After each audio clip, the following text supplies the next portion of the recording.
ụmụnne m ọ na-enwekwarechi ọnwa nọ nwa mba nnọọ awụchasịala m gidigba otu a ka o mere were nnọọ ntị ngwụ m ya n'ọnụ m were m ọka gwuo na ntị n'ihi na ihe ikwu na-amaghị ibezi ya nṅomi ka mmadụ na ibe eji ebi. Ana m otu nwanne anyị nwoke akpọ m na fon sị m nwa mba nọ m za ya sori bidone na mbikọ mana ọrụ ụzọ ihe abụọ ya kwere kpom. Otu nna awụ ka m hụ ihe mere egbotowakwara ya ụmụnne ka abụọ wụ na enwere nọmba ya ga-enye m na mbikọ m kpọọ nọmba ahụ nna ihe kpatara na ya eji sị m kpọọ nọmba ahụ. Ya sị m na enwere nwa agbọghọ ya na ya abụọ yiga na ya eshi na steeti Rotu n'ala Igbo ya kpa aha steeti obodo oshi. Ihe mere na m ga-eji aga m akpa aha steeti ahụ wụ mkpe aha steeti ahụ a ga-echenji the comment section, a ga-enwe mkpakọrịta eze ụmụnne na ibe ha ga-agacha ọnụ na comment section, a ga-asọ ihe eji mara obodo ahụ this and that and that and this. Ọ dị necessary. Enweghị obodo ndị ọma na ndị ọjọọ na-anọghị, mana ọ na-adị mma ihe mee a confront all the person hapụ isi ọ ihe eji mara obodo a. Ọ ya ka m na-atara ime avoid. Nwanne nwoke aga n'ihu sị m nwa mba nọ m za na ya bụ onye steeti Rotu na enwere nwata nwa agbọghọ ya hụrụ na nwata nwa agbọghọ ahụ wee onye Imo steeti na ya wụ nwa masịrị ya nke ukwuu, na ya wụ nwa na ya n'obi, na o tekwele na ya na nwa ahụ bidoro kpawa, na nwa ahụ nwere obi mmadụ, na ọ nwere obi mgbaghara ebe ọ dị ukwuu, na ọ naghị akpa ịga ihe na mbụ aka, ọ naghị ekechite ihe n'obi, na ọ dị supportive, na ya wụ nwa azụrụ ya azụ. Ya na nwa akpala ruo mgbe ya chọrọ ịlụ ya, ya kpọrọ nwa nọntara ga-eme ya introduce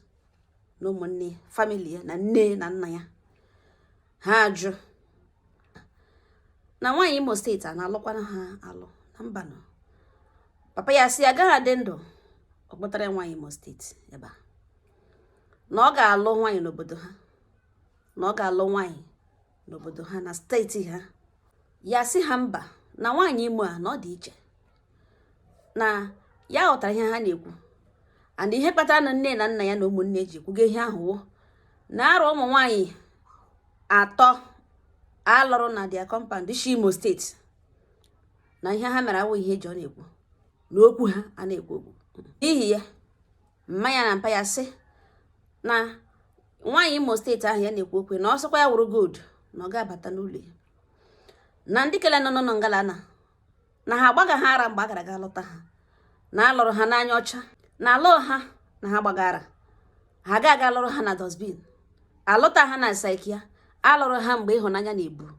alụrụ ha mgbe eche na ha were the best, mana ọ afta alụchara ha ka a bịara hụ ihe nọ ha n'ime. Papa ya kpewe sị nwa ya nwoke ya za ya sị ya na enwekwa ihe ga-eme ka o bubatara nwaanyị Imo steeti ebe a. Elega ihe ka ahụ na nsogbu dị sofa mpa ya ekwuole, diọkpara nne ya ekwuo, ada nne ya ekwuo, nne ya ekwuo, onye ihu ekwuo, ọnkụl ya emecha kwuo na ọwụ ha ebe a ka ọ ga-akpọbatara ha nwaanyị Imo steeti. Nakwa ahụ na atọ alụbatara na kọmuniti ihe emegana okwu ahụ abịa shi ike dọọ elegelege. Mgbe pressure bịara dị too much, ya gwa the girl si elekwe ihe ya na-agabiga. The girl ebege ihe ọ gwara ya wụ na ihe ga-adị ga-adị, nke na-agaghị adị agaghị adị, na ọ gaghị adịrị easy, mana enweghị ihe ya ga-emenwu when destiny is involved. Na ihe this girl gwara na ya agaghị asị ekweta n'ihi ya ka fight ya the entire family members mba, na ọ ga-awe painful thing na ichefu ya gara ya ahụ, mana ya ga-ejisi ike na ọ bụrụ na ọ wee necessary thing to do. Mana o nyere ya aka kwụsị ịkpọ ya na phone, nyere ya aka iruzine ya nso, nyere ya aka ajụzina ese otu ya mere, na ọ ga-enyere ya aka ịtachite obi move forward. Okwu ahụ abịa nọrọ ya n'isi na-agba kpurukpuru nye ya nsogbu otu esi ahapụga nwa ọma, nwa azụrụ azụ, nwa obi ya dere piti. Na oge ka ugbo ịhụta nwaanyị, ịhụ nwaanyị ezigbo nwaanyị lụọ na awụ ha agwụ eji mkpọtụ mma egbo ka ya hụrụ kele na nwatakịrị ya na-ayịrịla 3 good years, na ọ gịnị waga ya gwa ya wụ zoro ya na ahụ ya elege ihe ka nwake ote nwake eshi egheripụje n'aka and the family ya wundi ike na otu ha gbakola si na lekwe ha chọghị mma ya gwa ya si na as long as all n'obodo ha na ọsọ gade ga-akpọta onye ara na nsogbu nọ mana ọ bụrụ na that lady she Imo State no n'etikwele isi to avoid bịa gbawa lekaleka ya anụrụ onwe. After some months adanne ya kpọ ise nwere nwa ya hụtere n'ọwa onye obodo ha na ya bụ nwa mara mma topụta mkpa nwaanyị ma mma na nne na nna ya nwere ezigbo aha na azụkwara na ya nwa nwatakịrị azụ na di na-abịakwara nwa ahụ kama na ọwa dị na mma ya na adanne this lady now na ya bịa gbadata na ya ma na ọ mara mma nwoke ya makwa na o nwere ezigbo agwa na ọ ga-adabara ya na this lady na ya bịa ugbu ene anụta obere mmanya kpekwa ya kwuo the same thing na o nwere nwa adanne ya nwụtere na nwa ka ahụ na ọ Chineke denwere ha nwa ya lọta one Christmas eme nwa anọ introduce elekwana dị nwa dị oke ya sị ngwa ka agawa n'okwu ya na ote ka eshiri lụọ this lady ka ya lụọkwara this lady lụcha ya na abụ ebiri dịka di na nwunye ọ mụọra ya ụmụ atọ otu nwoke ụmụ nwaanyị abụọ o buruzo mụọ ndị nke nwaanyị before ya mụọ nke nwoke mana nwaanyị mba nnọọ na ya hụ na hell n'aka this lady na enwere nwa agbọghọbịa ha na ha bi na mgburu ha n'ihi na ya bi Lagos ebe ka ya na family ya bi na enwere nwa agbọghọbịa na-alụbeghị di na-arụ na bank gbagotele na age na-arụ na bank ya na ha bi mana the lady bi na self-contained bido gwawa ya gbasara bank ha and some offers ha nwere ya gwa ya na ya nwere bank 3 banks ya nwere account with na ị ga-akwa na this one na ọ wee mepeche bank account number ebe niile na different banks ọ wee ego ịnọ na ha the lady achịwachi ọchị ya nnọọ ọchị ahụ nga ọ metụrụ ya ọchị ahụ that lady chịrị eme nwunye ya gbarọ ihu obi agbawa nwunye change ihu ya ghọta ihe ebe iwe ya na arụ obilie baiga na bedroom slam door ada gbaa binu nwaanyị mara ihe ya ghọta that na presence ya na ụlọ ya adịghị welcome ọ sị oke na ya ga-abịa lawa werezie some forms nye si ya ga through them ọ lawa. From that very day nwunye ya bido mewe ya accuse na ya na that lady nwere ihe ha ji ya jụọ esele evidence ya ọ gwawa ya nọ naanị nwaanyị dị in love with nwoke ọ bịa wurukwa na nwoke ahụ na-eme nwaanyị ahụ obiọma ga-ekpata nwaanyị ahụ that lady ga-eji achị ụdị ka ọchị ahụ ọ chịrị na ya nwa agbọghọbịa na-alụbeghị di nọ naanị ya na compound a that lady ga-eji kpara ọkpa egbe eri bịa ịkọ akụkọ bank asọkwa bank asọ ya na o ruole nke ikporute ha ụlọ kelugbo owuzi na ha na ya bi na ọ ga-adịchara ya difficult na ọ naanị on target na any day ya pụrụ na ha kpọkọrịta phone na ha mee ihe ha na-eme na ya nọ ntị n'ụlọ ya gbasara this lady ozuru nwunye ya agawa ebe this lady na-arụ na bank baiga n'ime ihe ha na bank gaga confront wa this lady ma customers ma other cashiers nọ na counter bido tiwe this lady na ọ hapụrụ ya di disgrace this lady na ọ hapụrụ ya di na-eti ka onye ara na ọ hapụrụ ya di na-agwa ndị niile nọ ngana ya na this lady bi na the same compound na lekwe na ọlụbeghị di na everyday ka ya na di na ya tụpụkwa n'ụkwụ lakwute di this lady abega ahụ eme job this lady affect ma ihere ma gịnị the lady resign ya not only no resign o shi ebe ahụ megịnị wapụ nwaanyị mba nọ mza uru another one the second one wo nwaanyị nọ a lady nọ across them di ya nwụna mgbe a na-aga ime ili the man acha ebupụtara moto ndị chọrọ ịba aga ndị chọrọ iso ga burial the man aga ka ha mechara burial ya agakwa hụ moto ya cha ha yara bupụta ya bayakwa ya aga nwaanyị mba nnọ mza na ya nọ one day nwunye ya kpee na phone na ogene ka ya gara na ga-eme na ka nwaanyị isi ekpe bịa cross the street ya sị nwaanyị isi ekpe wụrụ elek ke na that one agara burial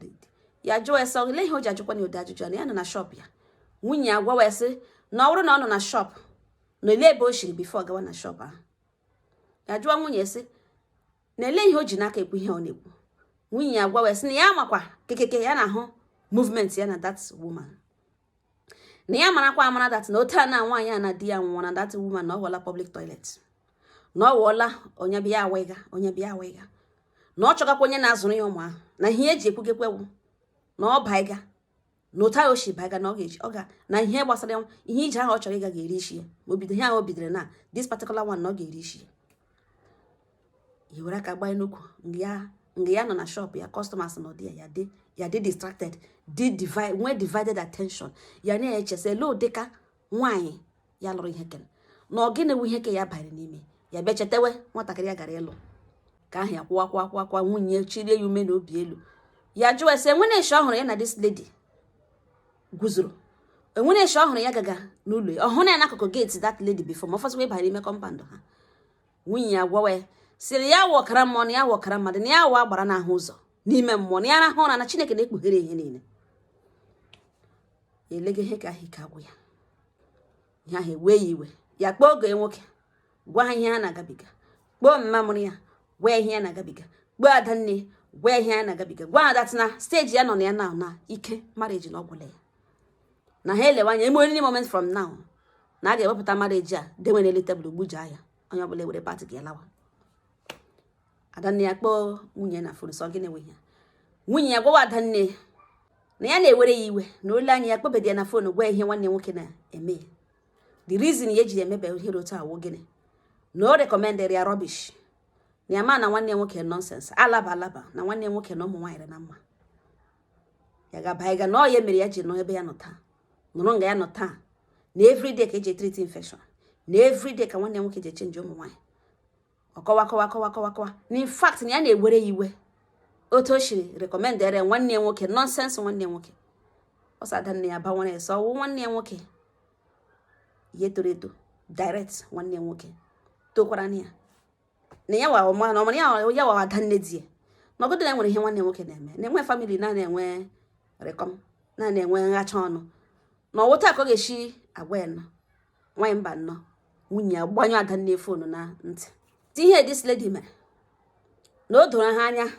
na ya tagbuola onwe na ahụhụ na this marriage mma ya gwawe si ihe nwere igwe ya wụ na onye o bugide marriage ahụ okweghị ya obubu na mgbe ọbụla o serere isi ya na ọ dị welcome ọ bụrụ na o rute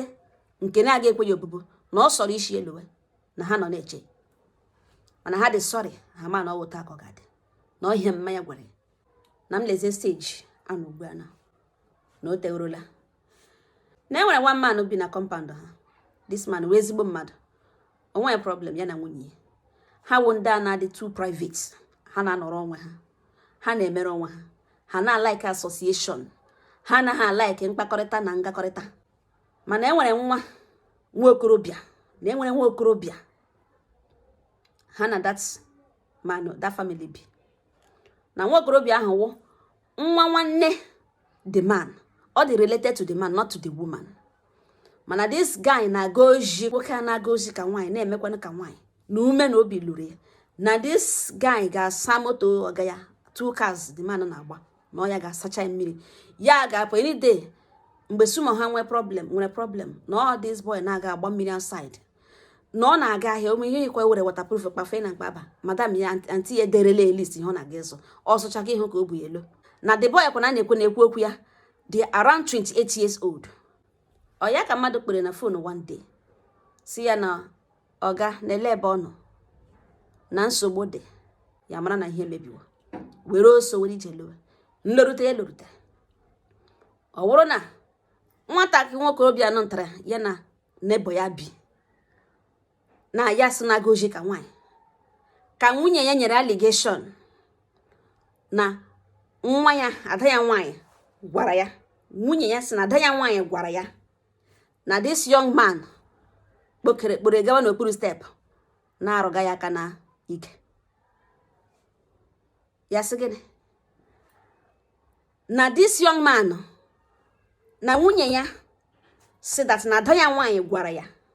na this young man na-aga ochi ka nwaanyị dị humble na-enweghị onye o mejọrọ na nwa ya nwaanyị gwara ya that brother kpụrụ gawa n'okpuru step na-arụga ya aka na ike arụ ya aka n'otere ọ ya ka nwunye ya pụtara tiwe me organize few Yoruba boys gwa ihe mere no ha bịara jụọ the girl is yes no ihe mere no kwuo repeat kwe ihe ahụ no o kwuru n'ihu those Yoruba boys ha sị mba na ihe na ọwa arụ na ha agaghị eme entertain ebe bụrụ this boy kụga ya bufere nwatakịrị otu ndụ mgbe the man ya na this young man bi na nwunye na-enweta information agbarala elole nwatakịrị efentiele arọshe hospital ya lọta na-akọ ihe a ya hụcha ọbara the boy ọ tachiri ebe niile na eburule gawa ụlọ ọgwụ the man na nwunye ya eburule this young man gawa ụlọ ọgwụ ụmụ okorobịa ndị Yoruba kọrọ na ala na ihe obodo ha ya community ha ala ya kpọọ nwunye ya jụọ nwunye si na ọ jụrụ ada ha nwaanyị ajụjụ ya ekwu ihe dị otu na ọ kpọghị ya na fonu si elekwekwe ihe nwa a kwuru ọ nọrọ nga agaghị eme organize ndị ụmụ okorobịa ọlọkpa ha bịa kọọ this boy ihe without his consent without ya nwee mmadụ ihe mere n'otu o shiri mee chirizi ụmụaka ahụ gbala na nke nwanne ya nwaanyị na ngwanụ nsogbu anọ na nwatakịrị eburule ihe agawa ụlọ ọgwụ ọ kpọlatara ya ụmụ ya nwunye si kpọlata ebe ọka ya bịa ebe ahụ anọta wan rụkwuo ka osogada aka na ukwu na ya agaghị eme na ọ chọta ụlọ kwapụga ishizi ebe ya na kpọtazie ụmụaka nwanyị mba nọ nza bikos ya ma ebe ọ gbaraga na ya were 2 police officers wụchashịa ebe a nwunye ya nọ mgbe ya bịatara di ya mgbe ha batara di ya nwunye etiwe na nwa ya na ya abụọ mụrụ na enweghị right iji polisi bịa kpọrọ ụmụ ya na ya bịara na ya intimidate gị this and that ndị police officers ajụwa ese otu isi kpọrọkwanụ ụmụaka without their father's consent pụta ebe abịa na ịga skuulu ha kwanụ ọha agaghị aga skuulu echi ka ihe o jiri ọgwa ahụ nna mụrụ ụmụaka ya kpọrọ ha pụta naanị ya mụrụ nwa ma ọ na-ekwuwe nna ya na ya abụọ mụrụ nwee ọ dọwa right ahụ ọ dọga na ọwụ ya naanị ya mụrụ dị nwa si ya chịrị ụmụ ya chi na moto ha reverse ya lowe na nwanyị mba nnọmza na enwere ihe kpatara na ya jiri were polisi ga kpọrọ ụmụ ya to avoid nwunye twist okwu because ọ na-epenti ka okwu twist okwu o nwere ike ya bịa ebe ahụ na onwe ma na iwere mma ọ bọtụrụ ma onwe si na ya bịara ebe abịa ma ya mma ma onye ya ma onye ọ nọ n'ụlọ ya ha wụ ndị ara ya ga kpọrọ ụmụ ya and ihe ọzọ ya jiri ka kpọrọ ụmụaka ụmụ ya wụ ka e nwee ike jụọ nwa ya nwaanyị ajụjụ na ụdị ya chọrọ iji jụọ ya ajụjụ ahụ n'ihi na ya belivuru na nwunye ya adịghị happy with that young man maka na e nwere show dere list ihe ọ chọrọ ka azụrụ ihe ọ chọrọ isi na eji ha ahụ this and that day list chebiri this boy ka ọ pụtara si ya biko na ya were tọ ihe a ka enye ya ego ọ gatọ n'ime ha zụtajuore ihe the boy agwawa ya as compound house boy as what na loto shi day list of ihe a na-eshi na kitchen ihe ọ na-eshiri di ọ wụrụ ya maka ọ ga-enye ka gazie biko na ya respect go onwe the boy agwa ya okwu ahụ baiga gawazie ahịa ga azụzie ihe ma vegetable ma gịrị bụrụ ihe ndị onobu ma ji otu na oshi aga azụ ha na-eri gafee ya hụta na ihe a that boy mere ọ gbawara nwunye obi n'ihi na o kwugidere okwu ya n'ime mụlọ ya sị mba ka ya jụọ nwa ya nwaanyị ajụjụ ka ya dị sure ihe ya na-eme kpọpụta ada ya nwaanyị sit ya down jụọ ya ajụjụ na ụdị ya ejiri jụọ nwa ya ajụjụ n'ihi na nwa ya mụrụ nwa ya hụkwara na ya n'anya ya na nwa ya ahụ dị n'ezigbo mma ya jụọ nwa ya ajụjụ na ụdị ya ejiri jụọ ya ajụjụ trọst ụmụaka nwa ya nwaanyị gwawa ya si ya na dadi na that uncle emehụ datin kama na ọmụmị ya si ekwuo taa ya sị gịnị yes na uncle emehụ datin na that uncle emehụ ihe ahụ na ọmụmị ya si ekwuo ya nọrọ nga na ike agwụ ya kpọrọ nwa ya nwaanyị by then the man elule onwebekwana ihe o kwuru ya hụbeghị action o tekiri ya maghị ebe otu o si lụrụ ọgụ abịaji ya maghị plan ya na ihe ọ chọrọ ime ya nọrọ nga kpọrọ nwa ya nwaanyị gakwuru this man kọrọ ha ka the man apụta ya na ekele the man elewe ya na-ele ya anya datina ọntụ na mebiri ya na nwunye ya ma ihe ha meke ya sị the man biko na ya pụta na ya chọrọ ịhụ ya n'ime ụlọ ya na-agba ọkụ the man ele ya anya na ụdị o ji lee gbaghe protector pụta were aka gbanye n'ukwu na-ele so gịnị ya gwawa ya so oge ntị ya biko chere ka ya jụọrịa ha nwa ya ajụjụ na ụdị eji chọọ ịjụ ajụjụ n'ugbu a na ya jụọ ha nwa ya ajụjụ so ihe ọ gwara n'ime mụlọ na ọ gwa ha dele na ọzọ nwa ya nwaanyị eripite n'ihu this man that na ọmụmị ya si ekwuo ihe ahụ na ọnkụl ahụ emetọ ya aka na ọkpọghị ya ga n'okpuru steepụ na ọrụ ya aka n'ike na ometọ ya aka na ọmụmị ya si ekwuo taa the man emepechi anya lee nwa ya nwaanyị lee nwa ya nwaanyị ya gwa the man so ọ dịla surprised na ihe na ahụ na ya tara ahụhụ na this marriage, ta ahụhụ n'aka this woman. Na ya sị ka ya bịa gwa that na nwa that boy nọ n'ụlọ ya na ọ dị innocent. Na ya dị very very sorry. Na ọ bụrụ na bill pụta, hospital bill pụta, that young man, na ọ bụ na treat child hospital bill ya pụta, sinye ya na bill ahụ na all the second marriage certificate ya na nwunye ga-eji ya continue bi. Na ya ga-ewere bill a wegere ụmụnna ya na mgbe ọbụla ha kwụrụ egwu a na ya na nwa ha nwaanyị continue. Na o nyere ya aka na ihe a nọ n'ọwa evidence, na ihe a na n'ọwụ ihe a n'ọwụ fact, na ihe a the only thing ya ga-eme ka ya ekuteta ume. Na ya ga-akwụ the hospital bill, na ya kwụcha ya were the hospital bill ga-ewegere ndị ọgọ ya na ha gbagharịa weta ego a, na ọ na ha ewetaghị ego a na nwa ha nwaanyị ga-aga prison. Na ya ga-make sure of that. And na marriage a na ọgwụla. The man asị na wow, na ọkụ jisiala ya ụkwụ, na ọkụ jisiala ụkwụ, na ya nwere plan, ya mara ihe ya chọrọ ime na otu eji chishi mee ihe. Mana mgbe nwoke ibe ya pụtara gosi na ya dị more worried and ọ naghị anakwata ihe ọjọọ, na ya amasịghị what to do, na in fact na ọ destabilize life from ihe ya chọrọ ime. N'ihi na that young man na ọ ya nwere eziri ya na ọ nọgideghị bi ebe a, na ya kpọrọ nwa ahụ na nwa obere nwa, na ya ga-agali n'ihu agbara ga ṅụtara nwa ahụ iyi na nwa ya mehiere otu a. Na ya dị sure, na ya ma na enwere foul play. Ebe ọ pụtara na ya agaghị anakwata ihe ọjọọ, na nsogbu anọ na hospital bill pụta, na ya ga-enye nwaanyị mba nnọọ nza bill apụtala. Ha alọ ha ede bill, ihe ma treatment ma gịnị ma ọ jigwara nwa ọbara, agbanyere ya ọbara, ihe niile ede bill 320,000 naira gbaya nọ n'aka ya. Ewere the 320,000 transfer the man with apology. Na nwaanyị mba na ọ ebe okwu nọ na ewerele bill kọrọ ụmụnne ihe mere na kpọọ ndị oge kore ha, ndị oge na-eti ha na-ebe na ole mgbe ka ebidara na ọsị gịnị na nwunye ka nọ n'ebe ahụ ọ nọ, ebe a ka ọ gbaziri ọsọ, ebe a ka ọ nọ na ya agwala ha that na ha gbarịa weta the money 320,000 naira before a na-amanyado ọnụ n'okwu ha. Ma ọwụ ya nwa ya nwaanyị kwụrụ ọsọ ụlọ ya na ọnwụja, na onye adịagazi na ọ dị ọkpara nne ya, na ya ekwesịghị ikwuchite ime ụlọ ya, na ọ ya nwa chọrọ ịtụ nwanne ha nwaanyị mkpọrọ, na enweghị onye wụ saint, na enweghị onye na-enweghị nke ọ na habit ọ na-abatalụ.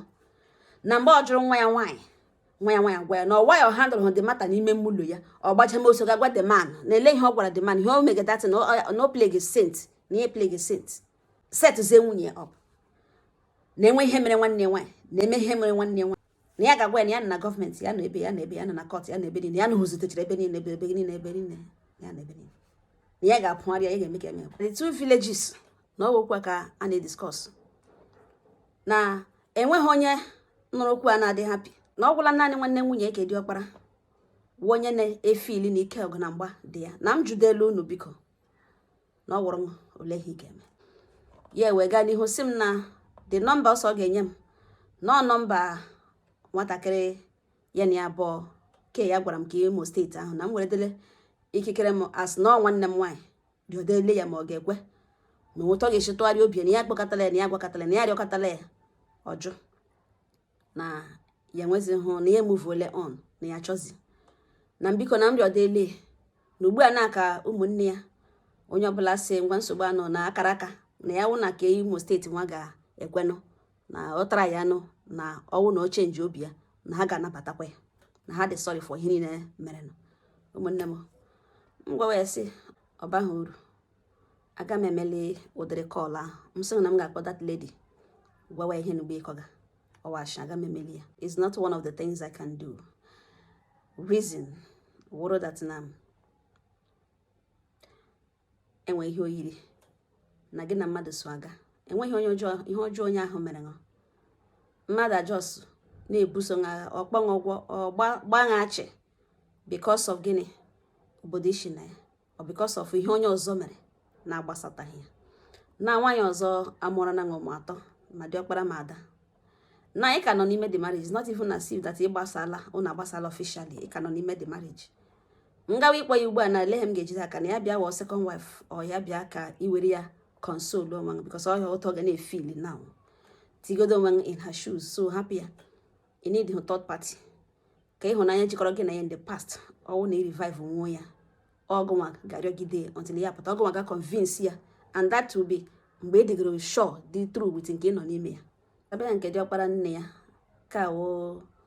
wo mfiri ọnụ ka ọ fere. The matter is an open case. Go to police station and make entry. Ụmụ okwu ndị ahụ na-ekwu, go and make entry with evidence ka aka ọlọ ya to order. Enweghị ọ ga-emeli because ọ an open case. Ụmụnne m, ọhịa m gwara ya, biko ọ na-ahụ nanụ ihe mere ngalugbo ene. Ọtụtụ ndị mmadụ na-abịa ha sị obodo dị otu aga m agali nwaanyị dị a enweghị ga-eme ka m lụọ nwaanyị ebe ahụ. Ihu somebody na-akpa agwa ajụ onye a onye ebe yokwu ala obodo ya automatically awọla edọrọla ha dọga n'ime that particular ihe ahụ onye ahụ mere. Ọ dịkwa ha mma ịnọ ngalugbo ene. Ụfọdụ enwere mkpebi na ha enweghị ike ịlụ nwaanyị isi obodo a, ha enweghị ike ịlụ di na nwoke isi obodo a. And ịma ihe Chineke dere ha,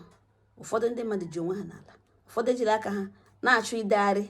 ihe chi ha dere n'isi ha. Nke ọbụla ị na-emesi Chukwu duwe ha. Enweghị obodo na-enweghị ndị ọma na ndị ọjọọ n'ime ha. Ụmụnne m na-ahụ na ọ wụrụ gị na ole ihe ị ga-eme mara n'obi m kwuo ya. Enwere ndụmọdụ ị ga-enyekwa ụmụnne ndị nwere echiche dị otu a, biko gbutowa ya ebe a. Ọ ngọ ha nọ n'ọnụ. Udo dịrị unu.